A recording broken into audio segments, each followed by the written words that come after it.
ไม่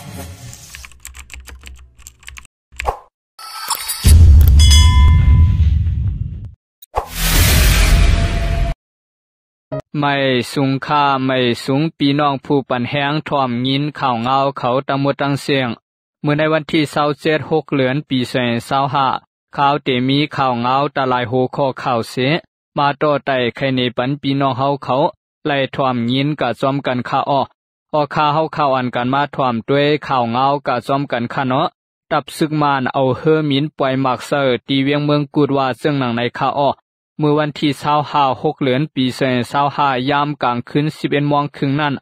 ตับซึกมานเอาเฮอมินปล่อยมักโตกตีเวียงเมืองกูดเตืองตาเหลือและเตืองยากวนเมืองหมัด12ก็ว่าแนะกวนปืนตีลาดว่ามักโตกตีจ้องหมุนเจ้าอุงแกงอันมีภัยออกเวียงเมืองกูดไล่หัวจ้องซ้อมและเฮือนกวนเมืองหลังหนึ่งลู่แล้วกะเย้ากอดจากมากเตืองยาขากวนเมืองหมัด12ก็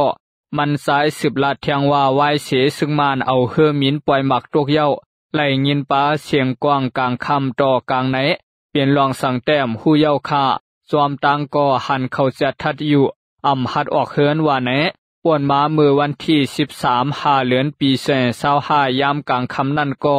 ซึ่งมานเอาเฮอมินนำนาคาปักป้อนปล่อยตกตีเวียงเมืองกุดเสหมักไล่กาตกในเถื่อนและ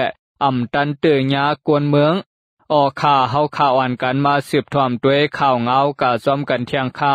เฮอซึกมาน10 ลำปายมุ่งหน้าสู่เวียงมานหมอว่าแนะผู้คานปากตับซึกขาง KIA เจ้าซึกหลงนอปูลาตีสื่อข่าวว่าเฮอซึกมานอันต่างเอ็นแห้งซึกหมักมือซึนยามแลเข้านำตังกินมาหมอก12 ลำมุ่งหน้าตังเวียงมานหมอเมืองขางวันที่21 6เดือนปี2025เฮอศึกเซอนั่นเตออกมาตีเวงว่าเขมาเติงเอราวัตีเสถึงมาวันที่23 6เดือนปี2025แผ่วเวงเยนันช่องวันที่24 6เดือนปี2025ซ้ำลัดข้ามเวงสดินเสเขาเอาเครื่องต้นปล่อยหมักเสอซ้อมนันปะตีเวียงมานหมอในตับซึ่งมานและตับซึกขาง KIA เป็นปังตึกกันไล่ครึ่งปีไปเสต่อถึงยามเร็วก็ปังตึกสืบเปลี่ยนเฮาแห้งยื้อหมักลงเสอกันภายซึ่งมันเขาซ้ำเอาเฮอมินมาปล่อยหมักซอยกวนป่วนมาเลือนทวน8 ปี2024เมื่อซึกขาง KIA โฮมเขาไปเข้าตึกเวียงมานหมอนั่นตับซึกลุกพื้นโฮมเข้าตึกต่อเฮอซึกมาน8 ลำอันตึกส่งมาซอยนั่นสมกวายตีเสเวงกาตาเปียรวาไหนยามเหลียวซึกมานเขาโทซึกเข้าตีเสเวงผ่าการเมืองขางและเปลี่ยนปังตึกกันตั้งตับซึกขาง KIA โฮมเขาข่าเฮาข่าวอ่อนกันมาสืบถ่อมด้วยข่าวเงากะจอมกันเที่ยงค่าเนาะเวงหนองเขียวยาซึกมานยื้อหมักลงเซอเตือยากวนเมืองมาเจ็บหนึ่งก็เฮินเยลู่แล้ว3 หลังซึ่งมานยื้อหมักลงตกใส่เวงหนองเขียว12 ลูกเตือยากวนเมืองมาเจ็บหนึ่งก็เฮินเยลู่แล้ว3 หลังเมื่อวันที่26 6เดือนปี2025เมื่อวานในยามกลางใน8 โมงครึ่งนั้นซึ่งมานยื้อหมักลงตกเสอปอกกาดหน้าลินไม้เก่าเวียงหนองเขียวนั่นสีลูกเสเตือยากวนเมืองมาเจ็บหนึ่งก็เฮินเยลู่แล้วกา1 หลังเมื่อนั้นนางเก่าเมื่อคำวันที่25 6เดือนปี2025ยามกลางค่ำ10 โมง 45 นาทีนั้นซึ่งมานยื้อหมักลงตกเสอปอกกาดหน้าลินไม้สีเวียงหนองเขียวนั่น8 ลูกแลเตือยาเฮือนกวนเมืองลู่แล้วกา2 หลังเสหมากมังลูกซ้ำกาตกแตกในเถื่อนอันมีภายเตจองหมุนเจ้าจอกกูว่าไหนข่าเฮาข่าวอันกันมาสืบถ่อมด้วยข่าวเงากะจอมกันเที่ยงค่าเนาะสินทำครัววุนซุ่มดูตานวัตถุเงินตีหงยาส่วนต่อเกียงใหม่ว่าไหนป่วนมาเมื่อวันที่24 6เดือนปี2025นั้นสินทำครัววุนซุ่มโฮมตั้งตะกาศรัทธามันเจ้าไล่อ่อนการมาหลู่ตานซอยแถมเงินกายศยาปุนตาห่องการภายยศยาลุมลาสังขาเจ้าเสืออันอยู่นี้ตีหงยาหลงส่วนตอกเวียงเกียงใหม่เมืองไทยตาสร้างเงิน275,000 วาทว่าแนะข่าเฮาข่าวอ่อนกันมาสืบถ่อมด้วยข่าวเงากะจอมกันเที่ยงค่าเนาะสาวอ่อนกินแฮปปี้ในร้านKTVเมืองปันเสลู่ตาย1ก็ไล่ขึ้นหงยา3ก็ยิงสาวอ่อนกินแฮปปี้ในร้านKTVอันปิดหิมวันลอยน้อยเสเวียงเมืองปันเมืองไต้ปอดซานันเส ลู่ตาย1ก็ไล่เอากาขึ้นโรงยา3ก็หลวงได้เป็นกาเมื่อคำวันที่21 6เดือนปี2025นั่นเสก็ลู่ตายนั่นซื้อห้องนางเหียวเงินสาก16ปีอยู่ว่านลอยน้อยเสเวียงเมืองปันว่าไหนกวนสำเสอก็ลู่ตายนั่นลาตีซื้อข่าวทีวีปีว่าซุมเขาเตมีเปียดก็อันกินได้ตา3ก็ไล่เอากาโรงยาก็1แต่ลู่ตายทั้งตีคาเยาเจอเขาเปลี่ยนกวนวานลอยน้อยหมดค่าก็ลู่ตายนั่นออกกินแฮปปี้5กอกไล่ว่ากินน้ำเสเปื้อนเปี่ยวล้วนและสั่งไล่เปลี่ยนกานั่นขนาดไหนก็ลู่ตายและเจออันไล่ขึ้นโรงยานั่นอาสาเขาตึกไล่16ปีกวยมือเตมันเขาเตกินเหล้าอ่อนตางเย้าก็สั่งกินแฮปปี้ลำซ้อมแทงกินล้อแลกันเสเอาสวดแปดซึ่งนั้นคาโยไล่หัวเผาขับตัวตายนางเหียวเงินเมื่อวันที่22 6เดือนปี2025นั่นเสยิงสาวอ่อนเจอไล่ขึ้นโรงยาก็หายแค้นเย้าแลไล่ลงโรงยาเย้าว่าแนะป่วนมาเมื่อเดือนธันวาคมปี2024นั่นก็เศร้าเสียตีจองนั้นหมอกสวยตะเทกุงและปาตังตะกาสีก็ทางว่าแฮปปี้นั่นเป็นก็ผีและร้อนน้ำไม่เสียอ่อนกันกินลืมตัวกะไล่เอากาขึ้นโรงยาแฮปปี้ในเมืองไทยเขาไว้เป็นยาเมากำอันออกมาใหม่เมียวหนึ่งไปทันมาขันไว้เฮาแหงเส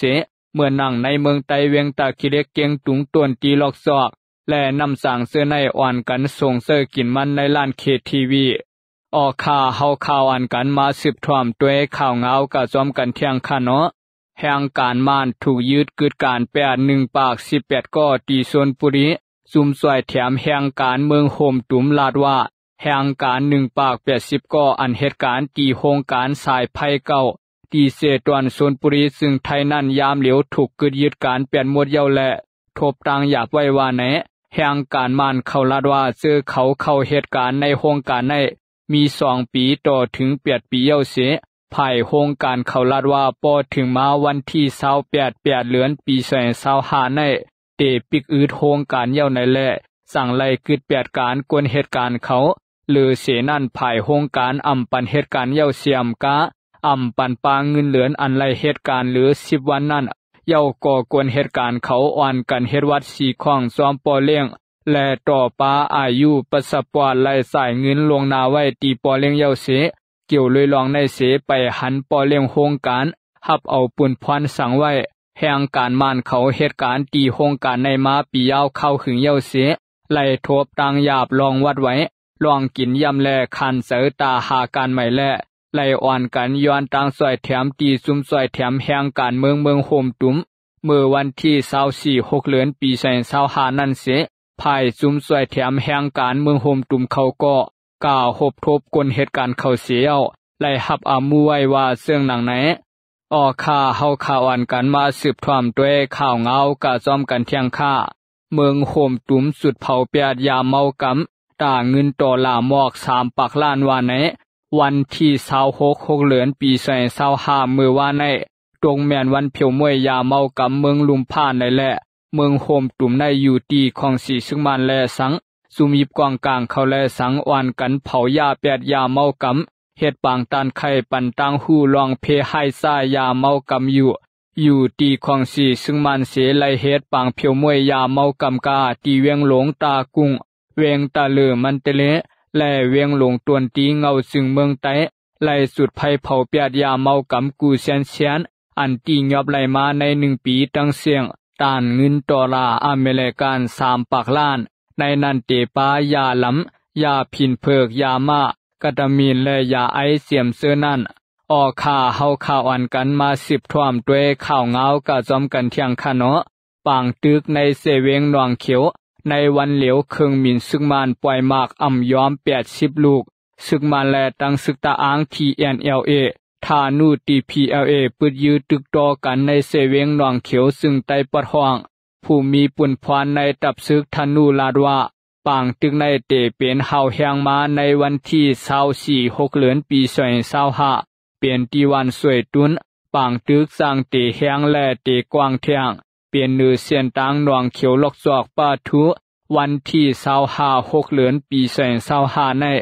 ซึ่งมันเอาเครื่องมินแสนจากภายตา3 ลำมาปล่อยตั้งเตกลางในเศร้าต่อถึงกลางค่ำ ปล่อยหมักแสน5ปักปอน3ปักปอนเสื้อในอ่ำย้อม80ลูกภาย1พวงอ่ำมีปังตึกก็ซึ่งมานยื้อกวางหลงเอาตวนปล่อยหมากเอาเครื่องมินมาปล่อยหมากเซอร์ซอมหิมความเวียงหนองเขียวไขว่ากวนเมื่อวันที่22 6เดือนปี2025นั้นปล่อยหมากเซอร์ตีวานกุ้งหมักม่วงวันที่21ซ้ำปล่อยหมากเซอร์ตีวานตานโพอ่ำย้อม50ลูกไหน TNLA ก็ออกลีกปืนเผาไว้เสื่องหนังไหนออกค่ายินโสมขอบใจใหญ่นำถึงปีน้องผู้ปั่นแห้งท่อมยินข่าวเงาเขาตะมุตังเสียงค่าไม่สุงค่า